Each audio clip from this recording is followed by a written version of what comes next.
Bonjour à toutes et à tous, soyez les bienvenus. C'est déjà, et oui, la troisième et dernière journée de ces 11e tribunes de la presse. Merci beaucoup pour votre présence. Je salue également celles et ceux qui nous suivent à travers l'écran, puisque vous savez que cette année, les tribunes, c'est en ligne et sur place. Vous pouvez poser vos questions, tout comme vous qui êtes ici dans la salle, et c'est Alain, ici même, qui va récolter vos questions. On aura toujours 10 minutes de questions-réponses, surtout, bien sûr, à la fin de la session, ainsi que pour nos amis francophones qui nous suivent en ligne assidûment depuis 2 jours. Merci, à tout à l'heure. Merci beaucoup, vous êtes plus de 15 000 donc, à suivre ces tribunes de la presse en ligne ou sur place pendant ces 3 jours. Voici donc le programme de cette dernière journée. La France a commémoré cette année les 200 ans de la mort de Napoléon, comme elle avait commémoré en 2020 le 50e anniversaire de la disparition du général de Gaulle.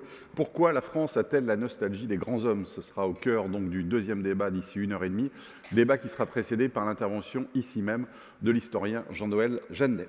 Une même revendication d'égalité aiguisée par la situation politique autant que par la rapidité des échanges favorisés par les réseaux sociaux. Le féminisme est-il en train de bousculer le monde? Ce sera notre interrogation en début d'après-midi. Exerce-t-on le pouvoir en province comme on le ferait à Paris? La proximité permet-elle aux élus d'agir avec davantage d'efficacité?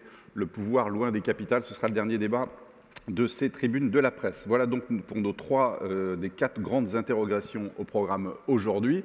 La première, d'abord, le changement. Le changement, c'est un mot valise finalement dans le langage politique, mais quel est le moteur du changement d'une société? L'alternance politique, l'émergence d'un homme providentiel, le progrès technique, l'irruption d'une guerre ou d'une révolution?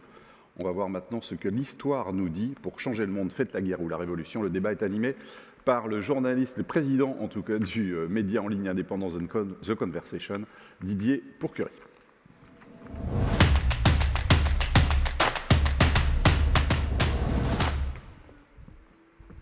Bonjour à toutes, bonjour à tous.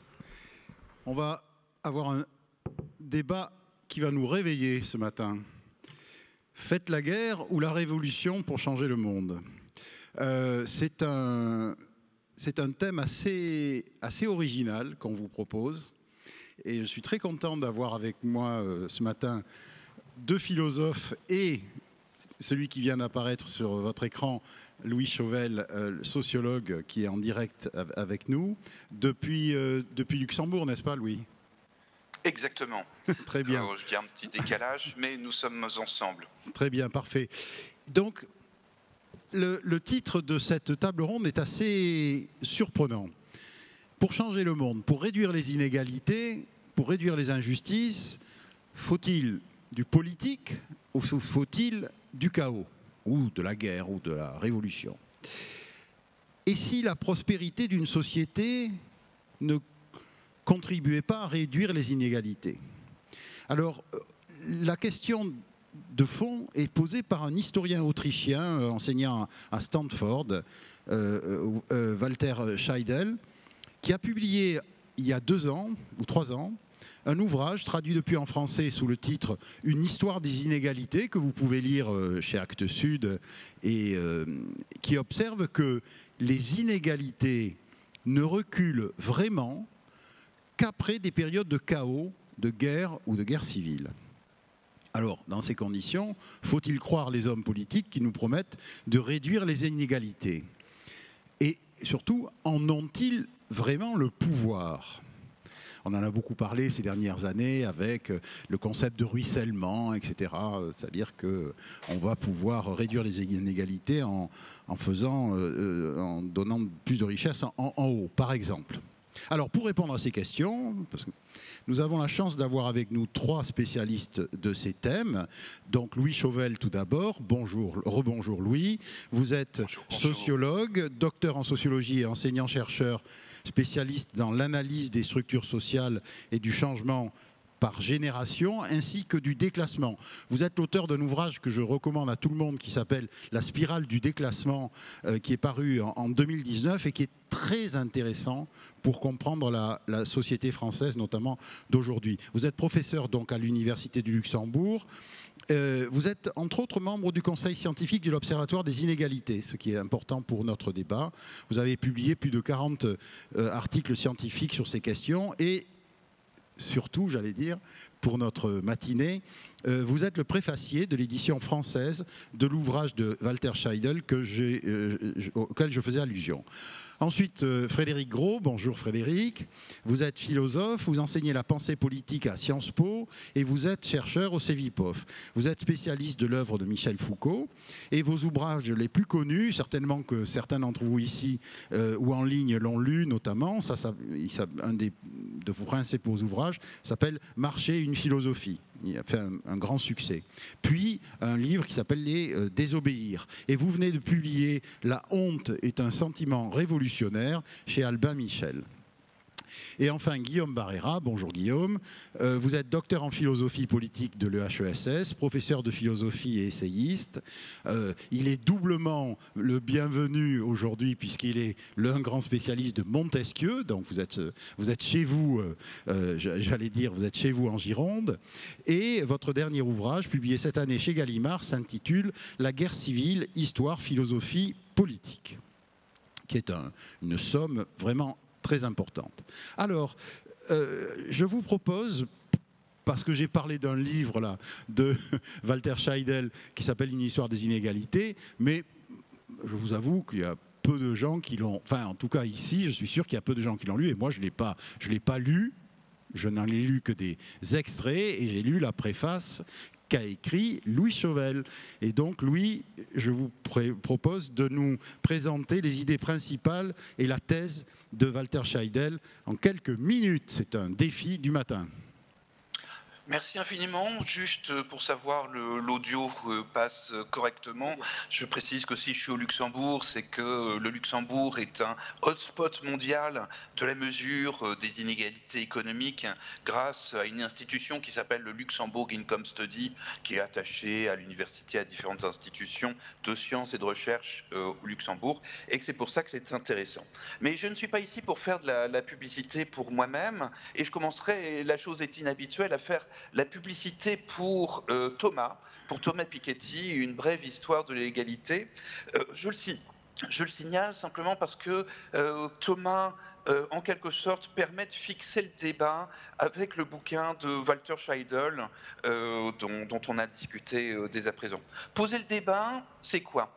C'est rappeler que dans les sciences sociales des inégalités de l'ensemble des spécialistes, économistes, sociologues, politistes, des inégalités de l'État-providence, Thomas Piketty représente l'hypothèse, la partie du débat selon laquelle il y a une longue lutte pour l'émergence de l'égalité depuis 200 ans, depuis après la Révolution française, si vous voulez, avec une progressive émergence de sociétés égalitaires, relativement égalitaires, comme l'Europe, comme Taïwan, comme le Canada, comme le Japon un petit peu, des sociétés avec État-providence, où l'État-providence a permis de promouvoir une longue espérance de vie, la retraite, la santé, l'accès à tout un ensemble de services publics qui sont porteurs d'égalité par rapport au monde qu'on a connu dans nos familles respectives, au travers de nos grands-parents et arrière-grands-parents. L'idée de Piketty, comme de gens comme Karl Polanyi, comme Esping Andersen, comme d'autres spécialistes de la pensée sociale et de la mesure des inégalités, c'est l'idée qu'au cours des 10 dernières décennies, la situation s'est considérablement améliorée, en particulier pour la classe ouvrière, et que c'est inscrit dans le temps long des évolutions. C'est la première partie du débat, et en fait, quand on est né en France, dans ma génération, c'est évident qu'il y a cette forme d'acheminement vers l'égalité sur une tendance relativement longue. Et c'est pour ça que Walter Scheidel est intéressant dans ce débat, parce que Walter Scheidel prend le contre-pied de ce propos-là, en travaillant non pas sur les 2 derniers siècles, mais sur quasiment 20 000 ans, si on veut exagérer le trait. Et le constat de Walter Scheidel, c'est que la tendance longue vers l'acheminement de l'égalité, c'est quelque chose qui n'existe quasiment pas dans l'histoire de l'humanité, et qu'au contraire, son constat, c'est que l'égalité n'est advenue au cours des années, on va dire des 3000 dernières années, que dans des contextes extrêmement particuliers.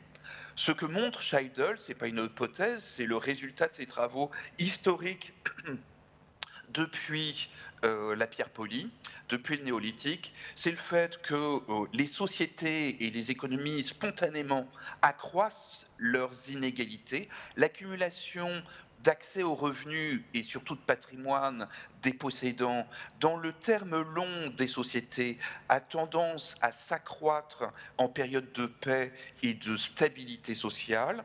Et au contraire, ce qui est très intéressant chez Scheidel, c'est qu'il montre que 4 principes, 4 types d'événements ont permis au cours de l'histoire de l'humanité de réduire les inégalités. Ces quatre spécifiques transformations sont la révolution, on va en reparler très certainement, le collapsus de l'État, lorsque ce qui a permis, on se rappelle Jared Diamond et ses bouquins Collapse, Effondrement, est très éclairant sur ce collapsus de l'État qui peut venir par l'environnement, par la sécheresse, par tout un ensemble de choses.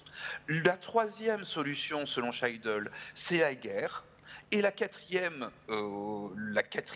situation de baisse de complexité et d'inégalité dans une société, c'est une pandémie. Je précise par ailleurs que le bouquin de Scheidel est encore plus effrayant que ce que je viens d'en dire, simplement parce que Scheidel précise qu'il ne faut pas une petite révolution. Il faut vraiment une révolution véritablement sanglante, par exemple le stalinisme ou le maoïsme, pour parvenir à une réduction de l'état des inégalités économiques dans un pays. Ce que dit Scheidel, c'est aussi le fait qu'un petit collapsus de l'État, une série de sécheresses qui réduit le produit intérieur brut de 10%, c'est survivable. En revanche, pour qu'il y ait vraiment baisse d'inégalité, il faut un gros collapsus de l'État. Et ce que Scheidel rappelle, c'est que les petites guerres du genre guerre de 1870 n'a pas été du tout en situation de réduire les inégalités économiques en France. Il faut véritablement 30 ans de guerre mondiale de 1914 à 1945 pour parvenir à quelque chose. Ce que le général de Gaulle a appelé le drame de la guerre de 30 ans qui a ruiné toutes les hautes bourgeoisies et les aristocraties européennes pour remettre le compteur à zéro à la suite de la Première et de la Deuxième Guerre mondiale, c'est-à-dire plusieurs dizaines de millions de morts. Et puis, ce que dit Scheidel, c'est que pour qu'une épidémie réduise les inégalités, il faut une bonne peste noire, quelque chose qui réduise d'une bonne moitié de la population. Évidemment, Scheidel est un historien. Il a quand même 800 pages pour assurer sa démonstration. Il y a beaucoup de graphiques, il y a beaucoup de données, il y a un examen assez particulier et spécifique de l'ensemble de la démarche. Et pour finir sur cette introduction extrêmement rapide, ce qui est intéressant dans Walter Scheidel, c'est qu'il nous rappelle surtout le fait que ces collapsus de l'inégalité, enfin disons que ces 4 éléments qui réduisent d'un seul coup les inégalités, c'est aussi le fait que au travers du travail de Scheidel, on a une analyse assez systématique du fait que l'inégalité est une forme de toxine dans les civilisations, l'accumulation d'inégalités que l'on mesure lorsqu'on vit une longue période de paix est quelque chose qui suscite dans la civilisation tout un ensemble d'éléments de détérioration matérielle et aussi idéologique et de valeur dans les populations des civilisations affectées par l'accumulation d'inégalités, et qu'en tant que tel, laisser l'inégalité aller à volo, c'est le risque d'engendrer une forme d'intoxication de la civilisation et des réponses extrêmement violentes des populations au travers d'un consensus pour des formes quasiment apocalyptiques de retour à l'égalité. Mais merci. Je pense avoir déjà dépassé mon temps. Non, mais en tout cas, c'était très... Merci beaucoup Louis Chauvel, c'était très intéressant parce que, et c'était d'ailleurs le défi que je vous avais lancé, c'est de résumer 800 pages en quelques minutes. Donc vous y êtes bien arrivé avec autour de cette thématique des 4 cavaliers de l'Apocalypse qui sont, mais qui, on a bien compris que c'est pas juste une guerre qu'il faut, mais c'est ce qu'on disait autrefois, une bonne guerre. Alors Guillaume Guillaume Barrera, vous qui êtes spécialiste des guerres civiles, comment vous voyez cette approche historique de Walter Scheidel? C'est-à-dire, est-ce que la guerre civile peut, ou les chaos de ce type-là peuvent avoir un effet positif sur l'injustice ou l'inégalité?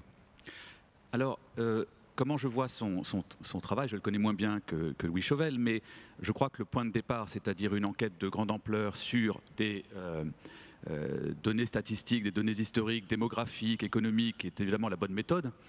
Maintenant, je crois que Walter Scheidel est surtout un historien démographe et économiste qui s'intéresse à des phénomènes massifs. Le terme massif revient en permanence dans son propos. Et on ne peut être que massif lorsqu'on étudie 20 000 ans d'histoire humaine. Du coup, il me semble parfois qu'il n'est pas suffisamment politique. Je m'explique. Dans le livre, finalement, ce qui brille par son absence, c'est précisément la guerre civile. C'est un livre qui parle des épidémies, des grandes guerres, du collapsus ou de l'effondrement de l'État. Bon. Mais qui n'évoque à peu près pas la guerre civile en vérité. Il est question d'une fois la guerre civile, et ce qui est frappant, et j'en suis d'ailleurs assez content parce que mes travaux sur la guerre civile convergent vers sa conclusion, ce qui est frappant, c'est que Walter Scheidel nous dit précisément que la bonne question à poser sur la guerre civile, celle qui n'a pas été encore posée, ce n'est pas de savoir si elle procède de l'inégalité, mais si elle peut mettre un terme à l'inégalité. Et je trouve que sa réponse est très intéressante, puisque même si elle n'est pas étayée par un grand nombre de cas, il se penche sur l'Espagne du 19e et du 20e siècle, avant de revenir sur Rome, il répond non finalement. C'est-à-dire que si le sujet qui est très provocateur, faites la guerre ou la révolution, d'ailleurs les deux sont parfois liés, si le sujet c'est celui-ci, comme on se doute bien qu'il ne s'agit pas d'une guerre d'agression, pour répandre la justice, ça serait quand même assez contradictoire, il s'agit forcément d'une guerre civile. Or, ce que nous dit Walter Scheidel, c'est que la guerre civile n'est absolument pas une garante d'égalité. Il n'est pas du tout certain, et même en général dans les 5 années qui suivent, c'est l'inverse qui se produit, que les guerres civiles produisent de l'égalité. C'est ça votre approche à vous, c'est-à-dire ce que vous avez constaté en travaillant sur les guerres civiles. Qu'est-ce qui se passe après les guerres civiles? Les inégalités Alors, j'aurais tendance à dire que la guerre civile n'existe pas au sens où elles sont légion, comme dit l'Évangile. Elles sont tellement multiples qu'il est extrêmement difficile de traiter de la guerre civile au singulier. Ce qui me semble, moi, c'est que, et c'est le sens de mon livre, c'est que, au fond, la pensée grecque avait posé magnifiquement les bases. C'est-à-dire, la plupart des guerres civiles s'expliquent, on le voit dans le livre 5 de la politique d'Aristote, par un excès d'inégalité, c'est-à-dire la guerre des deux cités, comme disait Platon, les riches et les pauvres, ou encore, politiquement, l'oligarchie et la démocratie. Je crois que le livre de Walter Scheidel est un livre sur cette longue querelle de la démocratie et de l'oligarchie. Bon. Deuxième facteur de guerre civile, la dissemblance. Lorsque doivent vivre dans une même cité deux populations qui ont trop de disparités. Bon. Troisième, alors ce sont les deux grands facteurs de guerre civile ou de stasis pour la pensée grecque. Je crois que ces deux facteurs sont justement fondamentaux. Les sociologues de la guerre civile, et je leur emboîte le pas, ont toujours montré que la plus grande partie des guerres civiles naissent pour des raisons socio-économiques d'inégalité extrême, bon, mais aussi, et ce n'est pas la même chose, pour des raisons de disparité, non pas sociale, mais culturelle, ethnique ou religieuse. Les choses, on ne peut pas les confondre. Ce sont des types de guerres tout à fait différentes. Or, les guerres socio-économiques ne débouchent pas forcément sur plus d'égalité. Bon, prenez la guerre civile anglaise, elle met fin à l'absolutisme, on ne peut pas dire qu'elle mette fin à l'inégalité sociale. Les fameux levelers ou les niveleurs ont été supprimés par Cromwell. Quant aux guerres identitaires, dont nous sommes malheureusement bien les témoins depuis la fin de la guerre froide, et même pendant la guerre froide, le moins qu'on puisse dire, c'est qu'elles ont plutôt pour effet de produire de la pureté, c'est-à-dire de la purification ou du nettoyage ethnique, comme on l'a vu au Pendjab en 1947 ou en ex-Yougoslavie à la fin du XXe siècle. Je ne dirais pas qu'elles ont produit plus d'égalité. Bon, à ces guerres-là, j'ai ajouté, quant à moi, dans mon étude, ce qu'on pourrait appeler les guerres universalistes, c'est-à-dire des guerres qui ont été mues par un aiguillon doctrinaire, qu'il soit religieux, idéologique, ou théorique, des guerres de religion jusqu'aux guerres de l'internationale marxiste. Bon. Est-ce que ces guerres ont produit plus d'égalité?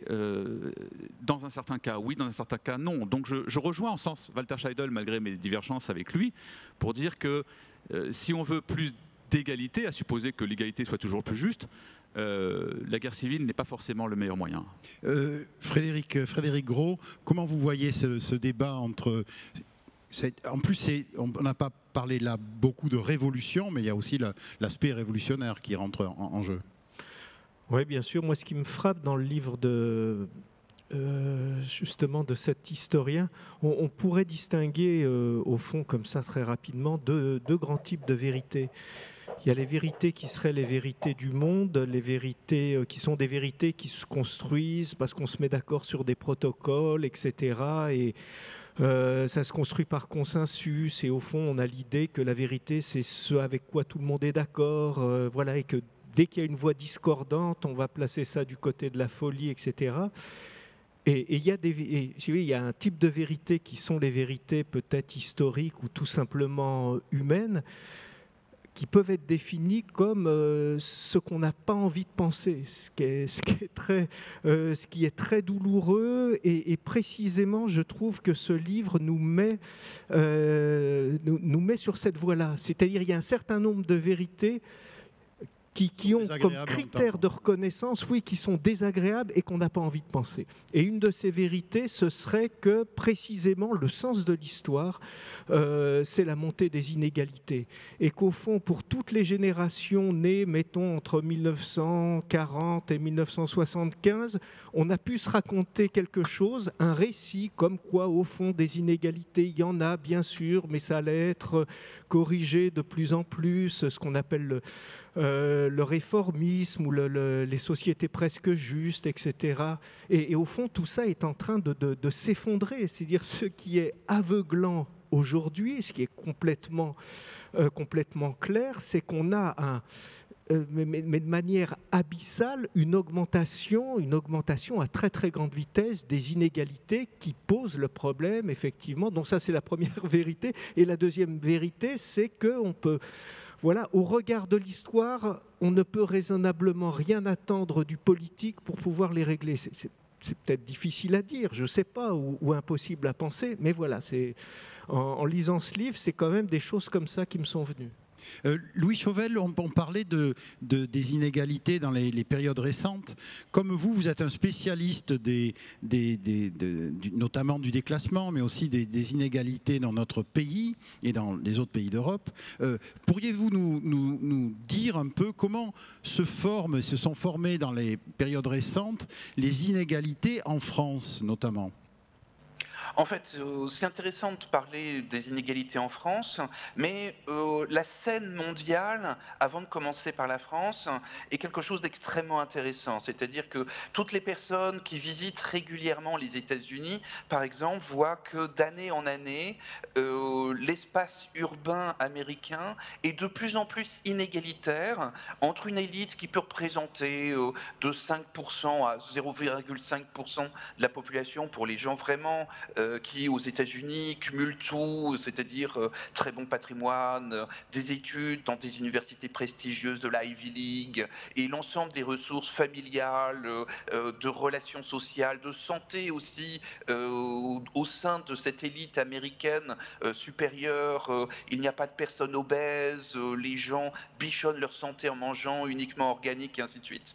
Et l'autre bout des inégalités, par exemple, quand vous allez à Philadelphia, à UPenn, l'une des grandes universités de la Ivy League, vous traversez la rue, vous faites 500 mètres, 3 blocs, et vous retrouvez dans des villes à ciel ouvert, je veux dire par là qu'il n'y a plus ni plafond, ni toit pour protéger les habitants des intempéries. Il y a des intempéries et il y a des habitants, et cet extrême des États-Unis, heureusement, on ne le connaît pas. Il y a un autre extrême qui est en train de se construire depuis 30 ans, c'est l'extrême richesse en Chine.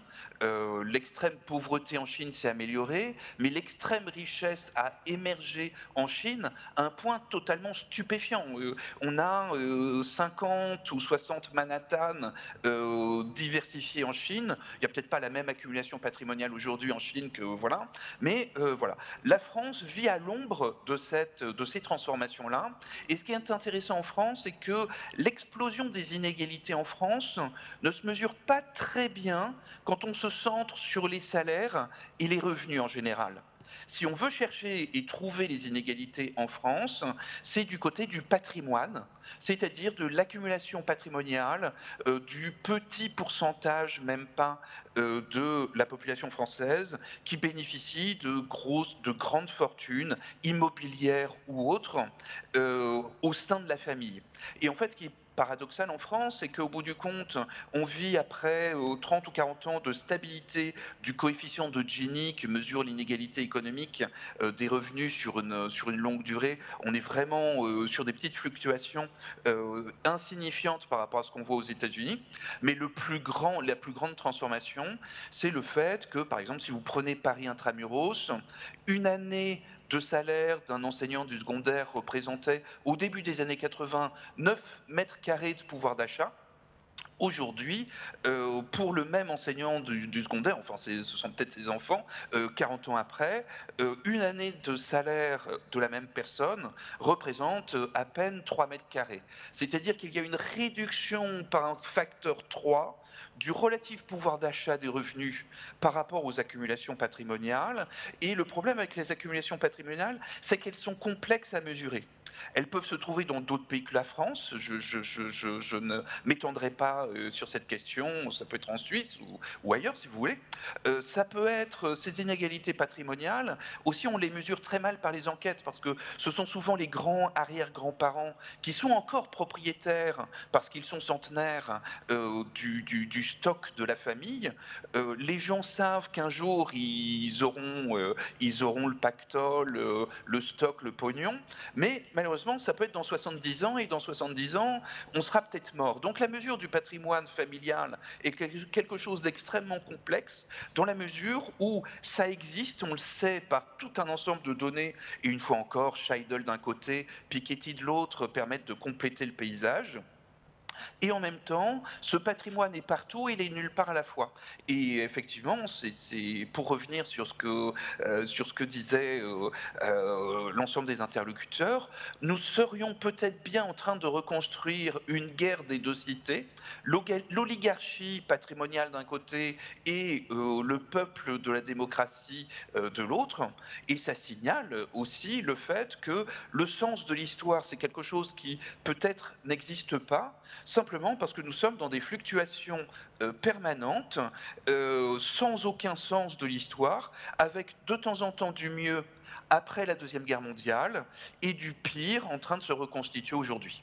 Alors, juste un point quand même sur lequel je voulais vous relancer, Louis Chauvel, c'est le milieu, c'est les classes moyennes, parce que dans ce que vous venez de dépeindre là, et par rapport à vos travaux, on sent que les classes moyennes, petit à petit, cette idée de l'enseignant, par exemple, qui peut plus qui peut plus vivre à Paris, donc ces classes moyennes, elles vont grossir. Si j'ai bien compris votre approche, elles vont grossir le bas de la société, le bas du sablier, quoi.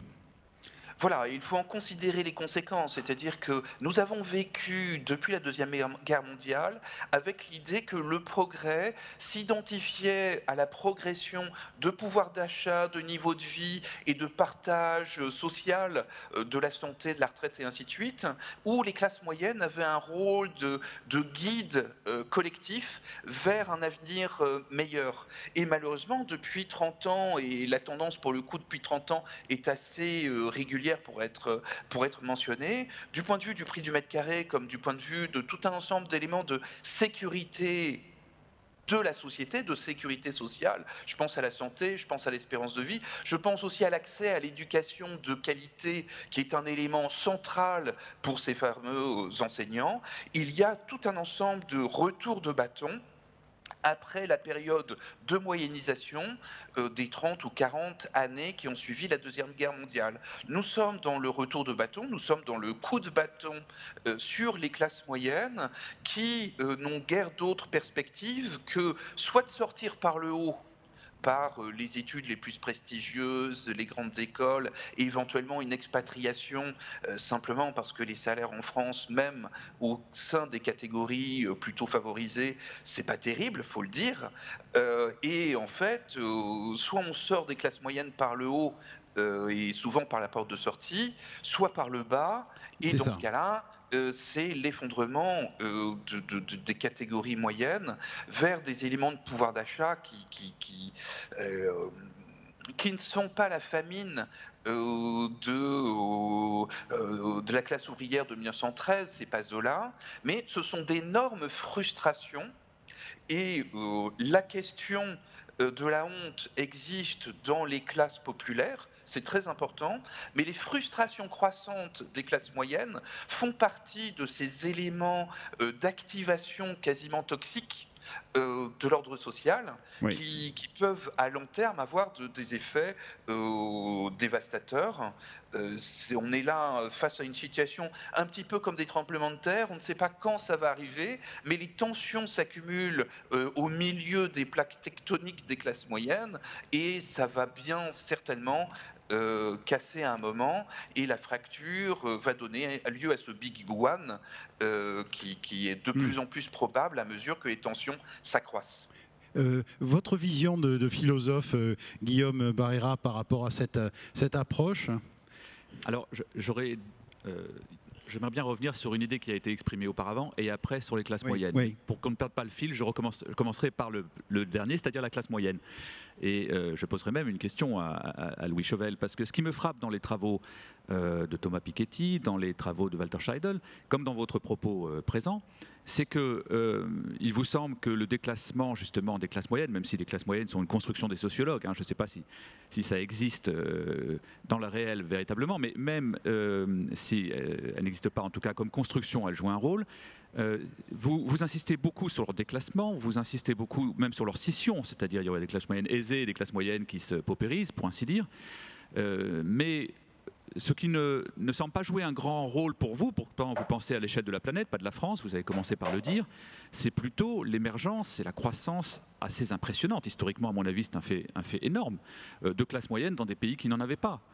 Je veux dire en Inde, en Chine, au Brésil, en Afrique du Sud, on voit quand même l'émergence de nouvelles classes moyennes et un recul de la pauvreté massive. Alors je ne sais pas ce que vous en direz, mais je me demande pourquoi on insiste sans cesse sur un aspect en omettant l'autre comme s'il n'avait pas d'importance. Le deuxième point, c'est sur la philosophie de l'histoire dont nous parlions et la position de Scheidel. Quand je le lis, j'arrive à un certain nombre de propositions qui me paraissent finalement faire de son livre un livre malheureux. Malheureux, pas au sens où il nous réserve de mauvaises surprises, pas au sens où il y a des choses qu'on ne veut pas voir, parce que je crois que la philosophie essaie de voir, justement, mais au sens où il aboutit à des propositions intrinsèquement contradictoires. C'est-à-dire, j'en dirais trois. La première, c'est qu'il est convaincu qu'il n'y a jamais eu de société, qu'il n'y en aura sans doute jamais, où il n'y ait pas d'inégalité. Bon. La deuxième, c'est que les inégalités n'ont jamais régressé, sinon, j'entends, comme vous l'avez dit au début massivement, hein, sinon par l'effet de violence extrême. Hein. À l'inégalité extrême répond la violence extrême, ou du moins, seules des violences extrêmes peuvent mettre fin à une inégalité extrême. Et la dernière, c'est que, pour ne pas voir revenir ce que vous appelez le Big One, il faut absolument que les politiques en prennent conscience. Et il est vrai qu'on préférerait une révolution fiscale à la Piketty que octobre 17, en tout cas pour les conséquences. Et en tout cas pour ce qui me concerne. Alors, je trouve ces trois propositions assez contradictoires, parce qu'on peut difficilement dire... il ne le dit pas, bien sûr, il n'est pas à l'impératif, il est à l'indicatif, hein, mais au moins les grands fléaux ont produit un retour à l'égalité, bon, mais en même temps la société est inégalitaire, autrement dit c'est un cycle tragique. C'est un cycle tragique. On revient à l'égalité pour remonter, et c'est du Sisyphe en politique, à l'échelle de l'histoire humaine. Mais si c'est vrai, je ne vois même pas l'intérêt de dire il faut être prudent, il faut être réformiste, il faut faire quelque chose, puisque la première proposition dit que ça ne sert à rien. Frédéric Gros, sur cette approche. Oui, alors c'est vrai que c'est pas nouveau. En même temps, on en parlait juste avant, dès la tragédie grecque, il y a un très beau passage des suppliantes d'Échille qui rappelle que ce sont les classes moyennes qui sont ce qu'il appelle le salut de la cité, le salut de la cité. Alors moi, ce qui me frappe dans cette histoire, c'est qu'effectivement, c'est l'espèce de rêve brisé quand même de plus d'égalité laisse percer la tentation à partir du moment où on ne se satisfait pas et on s'en est jamais satisfait de cette égalité devant la loi, ce que Marx appelait l'égalité formelle. Oui, nous sommes tous égaux, sauf que de manière substantielle, consistante, c'est quand même les inégalités qui nous structurent. Comme on ne parvient pas à les corriger, eh ben ce qui arrive, c'est la tentation de la grande égalité qui sera l'égalité dans le chaos, qui sera l'égalité devant la mort, etc. C'est François Villon, mort saisit tous, sans exception, etc. Et je trouve que dans ce récit-là, ça participe à ça, c'est-à-dire à l'idée qu'au fond, l'espèce de tentation du chaos, de la révolution, du déchirement, etc., c'est de produire cette égalité qui est, qui est l'égalité devant la mort. Et même l'épidémie a pu, en tout cas, en son début, parce qu'assez vite, il y a eu la différence entre ceux qui pouvaient passer le confinement dans une résidence secondaire, ceux qui pouvaient se faire vacciner plus tôt ou avoir des masques quand personne n'en avait pas, etc. Mais c'est vrai qu'il y a eu à un moment la redécouverte du fait qu'au fond, nous sommes tous, en tant que corps vivant, en tant que entité biologique, mis à égalité parfaite devant cette épidémie. Donc voilà, c'est vrai qu'il y a cet appel d'une égalité qu'on pourrait appeler une égalité négative, apocalyptique, etc. Louis Chauvenet, vous voulez répondre sur l'émergence de classes moyennes ailleurs qu'en France ? Oui, c'est un sujet extrêmement important. L'Inde, la Chine, le Brésil, même la Russie, si vous voulez, quasiment, ce sont 4 pays que j'adore visiter et j'espère qu'on pourra retourner bientôt dans ces différents endroits pour voir les transformations. Le point important pour l'ensemble de ces pays, c'est que les classes moyennes européennes qui émergent à l'issue de la Deuxième Guerre mondiale, qui a été le plus récent massif collapsus de grande dimension, sans collapsus de l'État malgré tout, avec une reconstruction de l'ensemble à la fois des infrastructures étatiques, mais aussi la construction quasiment à partir de rien d'un État-providence complet. On est vraiment dans 2 ordres de construction différentes, c'est-à-dire que quand on travaille sur les classes moyennes, il faut travailler au pluriel.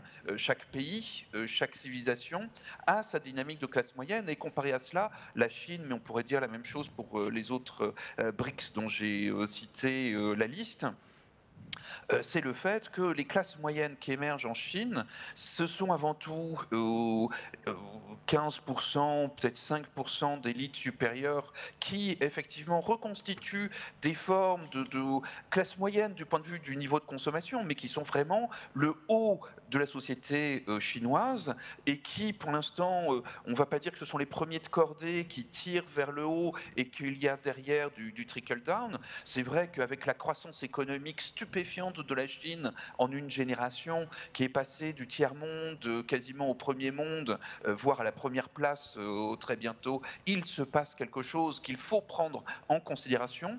Mais la construction des classes moyennes, telles qu'on les voit dans ces pays émergents, n'est pas du tout celle qu'on a connue au Canada ou en Europe de l'Ouest. On est très très loin de catégories intermédiaires qui gagnent en citoyenneté sociale et politique et qui ont trouvé à l'issue de la Deuxième Guerre mondiale une centralité pour faire les différences dans la démocratie entre les élites et le peuple.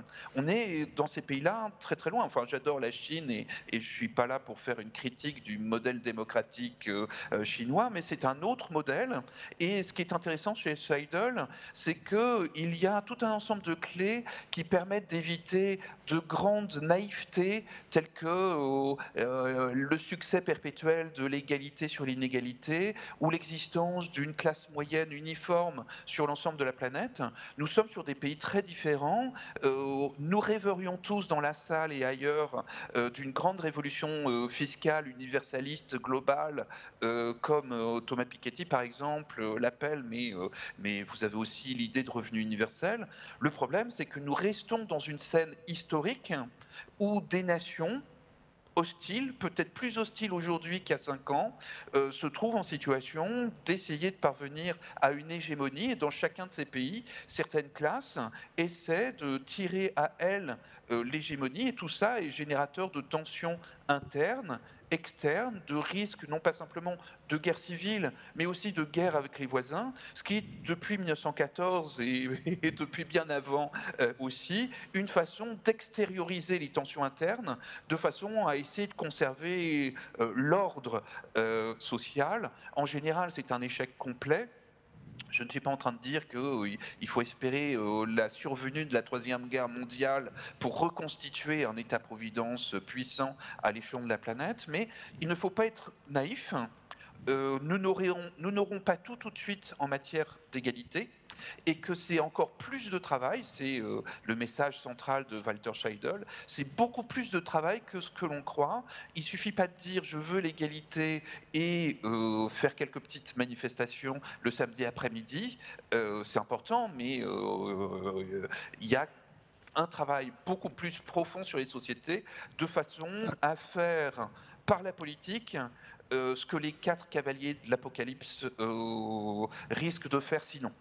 Alors, on en vient, merci pour cette transition, on en vient à la question de fond qui se pose à nous depuis 3 jours aux tribunes de la presse. Que peut le politique ? Frédéric Gros, est-ce que le pouvoir politique peut quelque chose, finalement, contre les inégalités ? Alors, est-ce qu'il peut quelque chose ? Est-ce qu'il veut quelque chose ? Et jusque-là, on a vu que le problème, c'est qu'il ne voulait pas pouvoir. C'est pas aussi tranché que ça. Et il voudrait bien, mais il ne peut pas, etc. En fait, jusque-là, il veut pas pouvoir. Je trouve qu'il y aurait effectivement, au niveau du politique, on a parlé tout à l'heure de toxines de l'inégalité. Je trouve que l'expression était parlante, parce qu'effectivement, les inégalités, c'est aussi générateur de violence. On a parlé de frustration, on a parlé d'humiliation. Et comme les sociétés sont aussi des corps qui accumulent ces toxines de violence, et il y a des moments ensuite qui sont des moments de crise. Et en poursuivant cette métaphore, puisqu'on est encore en période de crise, il faudrait le politique devrait servir à nous immuniser contre ces toxines des inégalités. Et une des grandes immunités possibles jusque-là, c'était effectivement les grands services publics, c'est-à-dire l'éducation et la santé, qui, au-delà des inégalités, permettaient de dire, mais au fond, quand même, au niveau de l'éducation, au niveau de la santé, on rétablit un semblant d'égalité, au-delà du fait que on pouvait rendre crédible le fait qu'après tout, si on travaillait bien à l'école, si on avait du mérite, alors à la fois la destruction des services publics et la montée en puissance de l'importance, ça a été rappelé, des fortunes patrimoniales, enfin qui font que, en tout cas, on peut avoir le mérite qu'on veut dans une société comme celle d'aujourd'hui, en travaillant très très bien à l'école, on ne pourra pas de toute façon. Ça sera très lent. Effacer le décalage avec ça se fera sur 6 générations. Donc voilà, je trouve que le politique ne nous immunise pas assez contre ces toxines. Il pourrait, mais son arme, c'est quoi ? C'est les services publics. Et on assiste quand même, par rapport à ces services publics, à une érosion de cela. Donc ce serait un peu... Mais au-delà de ça, quand vous êtes un bon observateur j'allais dire du sentiment révolutionnaire, mais enfin deux sentiments révolutionnaires, le sentiment d'injustice lié aux inégalités, c'est un moteur ou ça peut être un aiguillon vis-à-vis du pouvoir, non ? Ça peut être un aiguillon pour autant que la colère est entendue. Guillaume citait Aristote tout à l'heure, et c'est vrai que ça reste une référence très forte. Et quand Aristote dit que la colère est une demande de justice, évidemment qu'il y a des débordements, tout ça, mais qu'il faut entendre dans toute colère cette demande de justice. Voilà, jusqu'à quel point il y a une tendance à aller retranscrire toute manifestation de colère en mais la violence est insupportable, donc des machines à décrédibiliser ça qui font que ça devient difficile. Vous parliez de la honte. Quand je cite Marx disant la honte est un sentiment révolutionnaire, il y a deux sentiments de honte. Il y a la honte d'humiliation, mais il y a la honte aussi d'indignation. Tout le système social est là pour produire de la honte d'humiliation et pour empêcher la honte d'indignation. C'est-à-dire qu'on a d'un côté une masse de gens qui vont vivre parce qu'on leur a seriné le discours que s'ils étaient pauvres, s'ils n'y arrivaient pas, c'était quand même un peu de leur faute, ils n'avaient pas assez fait d'efforts, etc. Et de l'autre côté, des éhontés, des éhontés qui ont une bonne conscience à toute épreuve. Et voilà, il faut faire ressurgir justement, quand je parle de la honte, c'est aussi à propos du fait que quand on parle des inégalités, on est au-delà de l'injustice, ça devient tout simplement obscène.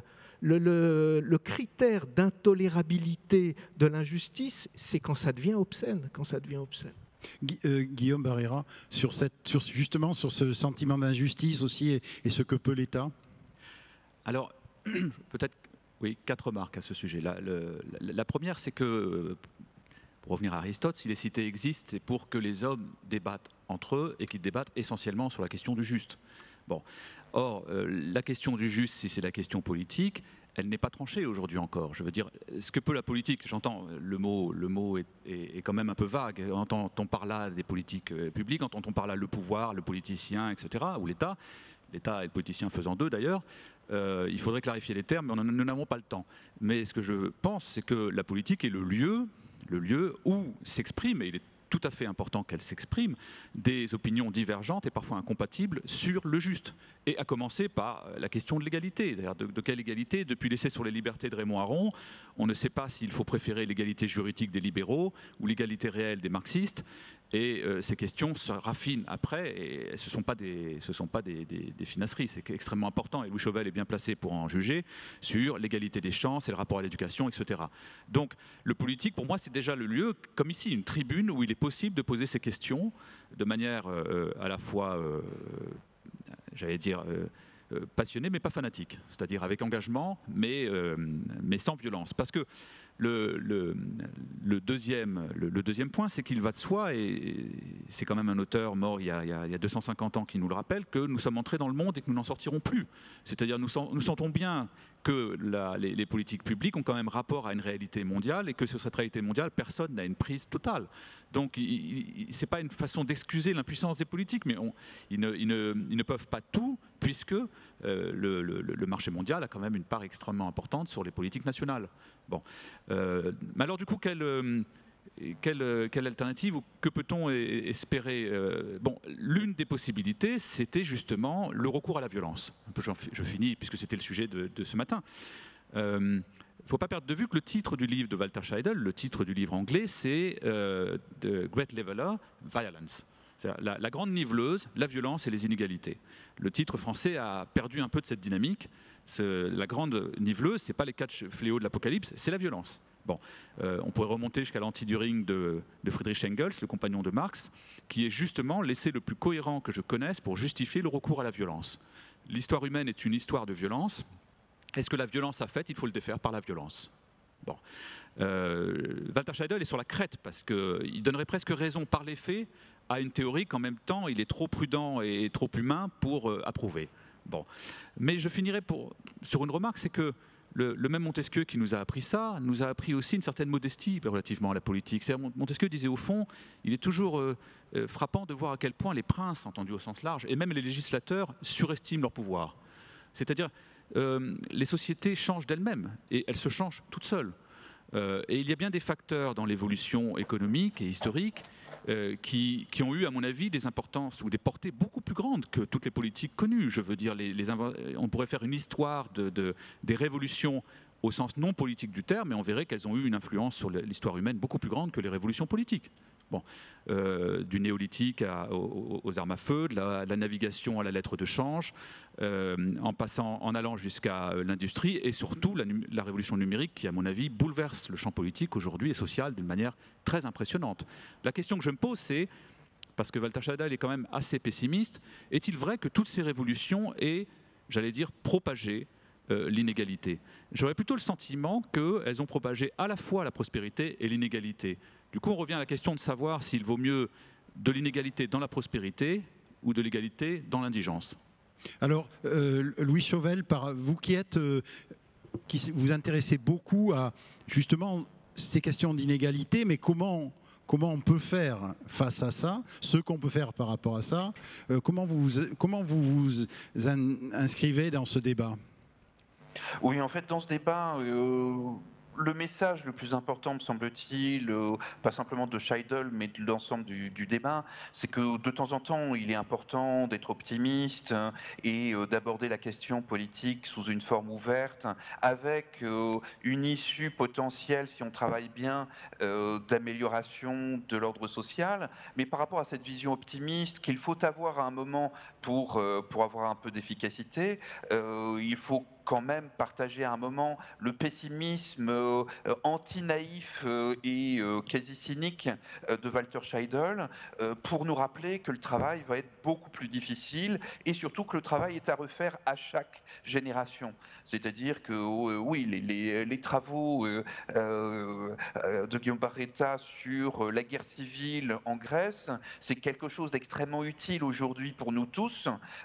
C'est important d'apprendre le grec ancien et c'est important de transmettre cette connaissance, qui est le fait que, d'une façon quasiment spontanée, même des démocraties ont des oligarchies et des zones de tension extrêmement violentes.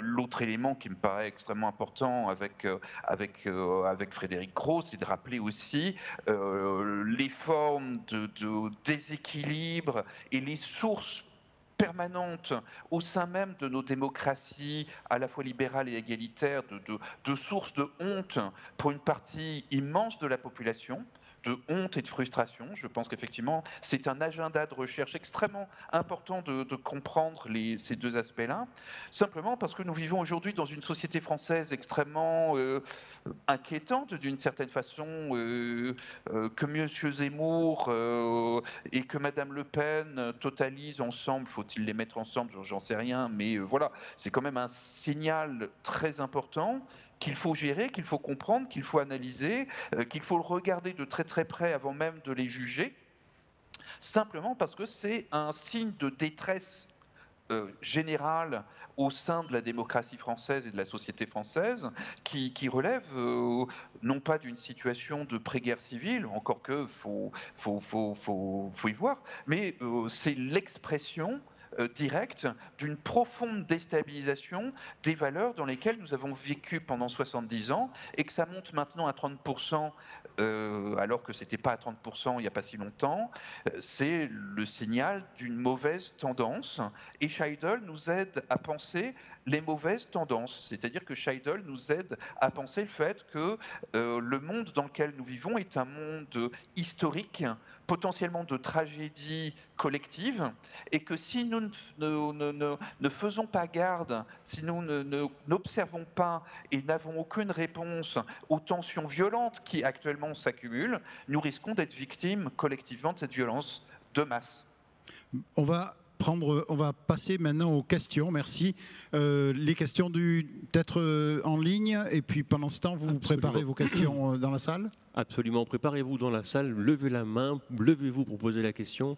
J'admire, là-bas il y a une première question qui arrive, mais j'admire particulièrement la synchronicité entre vos propos, messieurs, et les réactions du public en ligne, juste et auxquelles vous avez donc quasiment répondu en direct. La remarque d'Annie sur l'impact de la Covid, qui nous a quand même recentré vers l'essentiel et un changement de comportement avéré, arrivé au moment où vous parliez de la pandémie.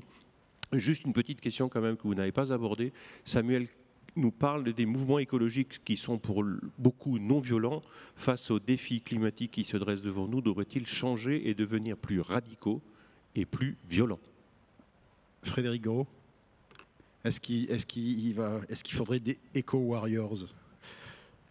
Je crois que le problème, c'est effectivement qu'il faut toujours parvenir à distinguer deux formes de violence. Quand vous demandez est-ce qu'il faut qu'ils deviennent violents, vous êtes dans la perspective d'une violence instrumentale, ce que Arendt appelait une violence instrumentale, c'est-à-dire où on va prendre la violence comme un moyen pour obtenir quelque chose. Et moi, je suis prêt à dire que ces violences-là, qui sont des violences instrumentales, sont toujours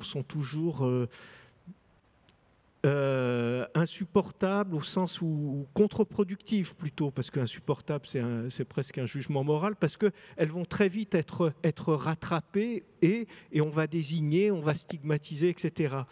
Pour autant, je trouve que la position qui consiste à dire « mais toute violence est insupportable », il y a certaines formes de violence qui ne se choisissent pas. Quand vous êtes dans l'exaspération, quand vous êtes dans la honte ressentie, dans la colère, ça déploie des formes de violence auxquelles on n'a pas le droit de demander, j'allais dire, est-ce que c'est bon, est-ce que c'est mauvais, parce que, si vous voulez ce que j'essaye de dire par là, et je trouve que c'est ce que je trouvais, moi, quand même, dans le livre de Scheidel aussi, c'est qu'une certaine forme dans l'histoire de violence ne relève pas d'un choix rationnel, mais n'apparaît que comme l'effet de violence rentrée, de violence contenue. C'est la phrase quand je citais Marx, quand Marx dit « la violence est révolutionnaire », il continue en disant « elle est une colère et une colère rentrée ». Et il finit. Vous voulez dire la honte. La honte, pardon, j'ai dit la colère. Oui, la violence, pardon. La honte est révolutionnaire, elle est une colère rentrée, et il finit en disant « et si tout un peuple avait honte, il serait comme un lion prêt à bondir ». Le moment où le lion bondit, c'est-à-dire le moment où la violence explose, c'est plus un choix. C'est plus est-ce que je choisis la violence plutôt que... Vous voyez, c'est-à-dire que dans l'histoire, il faut quand même se concentrer sur cette violence qui n'est pas instrumentale, qui n'est pas je prends pas, etc., mais qui est un symptôme, voilà, un symptôme. C'est pas une violence de calcul, c'est une violence de colère. C'est une violence, c'est une violence symptôme, c'est-à-dire que vous n'allez pas... Enfin bon, non, j'allais prendre des comparaisons déplacées. Alain. Merci. On a une première question dans la salle. Madame, pouvez-vous vous lever? Comme ça, on voit à qui on parle. Merci. Merci. Question courte, réponse courte. Entendez ? Voilà. Oui, c'est bon. J'ai pris la liberté de demander la parole parce que le Brésil était cité 3 fois, si je ne me trompe pas, pendant ce débat. Le politique peut quelque chose. Parce que quand il a eu Lula au pouvoir, il a fait des mesures sociale qui a changé la configuration du pays et qui a provoqué aussi sa chute parce qu'il a donné des droits aux bonnes. Le bon au Brésil, c'est exactement la continuité de l'esclavage. Il existe encore l'esclavage au Brésil. Donc cette classe politique, l'élite habituée aux bonnes, qui avait son fils qui commençait à aller à l'université parce qu'il avait des quotas aussi institués pour les plus pauvres. Donc, c'était insupportable pour l'élite. Donc, cette élite-là a traité Lula de voleur, comme vous savez. Il était banni, il était en prison, pour faire élire Bolsonaro. Il n'y a rien de plus obscène actuellement au Brésil que Bolsonaro au pouvoir. Il a dit pendant sa campagne politique, parce qu'il évitait tous les débats politiques avec cette histoire des coups de couteau, etc. Il a dit « je vais détruire tout ça ». Il a détruit l'Amazonie, il a détruit les universités, il a détruit le système de santé, il a détruit les lois de travail. Donc, il n'y a rien de plus obscène que ça. Pour venir à la question de la honte, je crois que pour avoir honte, il faut avoir conscience des classes. Les plus misérables au Brésil, ils n'ont pas de conscience des classes. La classe moyenne, il a la haine des classes. La classe moyenne, elle a les misérables, les pauvres. Donc je veux savoir, c'est sûr qu'on ne peut pas comparer les histoires des bourgeoisies dans le monde entier, mais on a 500 siècles d'esclavage. Donc comment et misérable qui n'a pas de conscience politique, sociale, peut avoir honte. Merci. Louis Chauvel, vous avez quelque chose à dire sur le Brésil, à répondre là-dessus? Oui, c'est une question extrêmement intéressante. Quand on s'intéresse aux inégalités extrêmes, c'est vrai que l'Europe n'est pas forcément, même avec la Suisse ou d'autres pays au milieu, l'Europe n'est pas le lieu d'observation des formes les plus extrêmes ou les plus obscènes, si vous voulez, d'inégalités. J'ai retenu énormément de choses de l'époque où j'apprenais le grec ancien au lycée, et je confirme, là encore, certainement avec Guillaume Barretta, que nous avons des situations de tension semblables aux guerres civiles des cités grecques en train d'advenir. Personnellement, je suis surtout intéressé, au bout du compte, notamment dans ce type de débat, par les questions de prospective. Je viens d'une école de sociologie qui était très proche de Futurible et de toute la famille qui s'intéressait derrière aux questions de long terme et de transformation. Quelle est la phase suivante?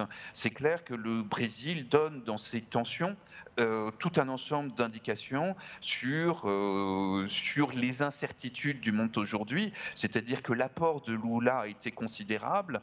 En même temps, et c'est pas, je n'en tire aucune conclusion politique d'aucun ordre. En même temps, Lula a été le préalable de Bolsonaro, c'est-à-dire que le meilleur parfois cache le pire dès lors qu'on rentre dans une situation de guerre qui reste politiquement dans la démocratie, mais qui peut virer à la violence de masse extrême, même si la violence de masse extrême au Brésil se trouve, comme au Mexique et d'autres pays d'Amérique latine, dans la rue plus qu'ailleurs. C'est-à-dire que voilà. Frédéric Gros, sur cette honte qui est liée à un sentiment de classe, et s'il n'y a pas de sentiment de classe, il y a moins de honte. C'est un point qui me semble important. C'est vrai que c'est important, c'est même assez troublant pour moi de l'entendre, parce que c'est quelque chose que je n'avais pas complètement repéré. C'est-à-dire qu'il y a des telles humiliations subies pendant des générations que ça donne lieu à une forme de résignation qui empêche même toute forme de honte. C'est vrai que la honte, c'est ce qui fait j'allais dire sa force. C'est pas tout à fait de l'indignation, la honte. Non. Parce que le propre de l'indignation, c'est que l'indignation donne bonne conscience. La honte, c'est aussi une manière d'accepter. Je parle de cette honte qui a une... celle dont parlait Max, c'est l'idée qu'on ne peut pas se désolidariser des injustices du monde, et qu'une parcelle, si le monde est monstrueux, il faut bien accepter qu'on y a participé un peu et qu'une parcelle de monstruosité est en nous aussi. Sans cette prise de conscience, on donne des leçons, on est pris dans une espèce de posture surplombante, et la honte est un vecteur de transformation. C'est le minimum syndical du sujet politique. Si vous ne pouvez même pas avoir honte un peu, c'est-à-dire vous reconnaître quand même comme très privilégié, étant né dans les bonnes années et ayant donné lieu, en vous, sans vous, tout ce que vous voulez, à une future guerre de génération qui s'amorce, c'est même pas la peine de faire la politique. Je veux dire, c'est un début, c'est vraiment un minimum. Quand même, un peu de honte, oui. Et c'est un vecteur de transformation, de transformation. Très bien, merci. On arrive à... Je vois que nos amis arrivent sur le plateau. Merci Louis Chauvel, merci beaucoup à vous, merci à tous les trois. Merci beaucoup. On peut les applaudir. Merci beaucoup.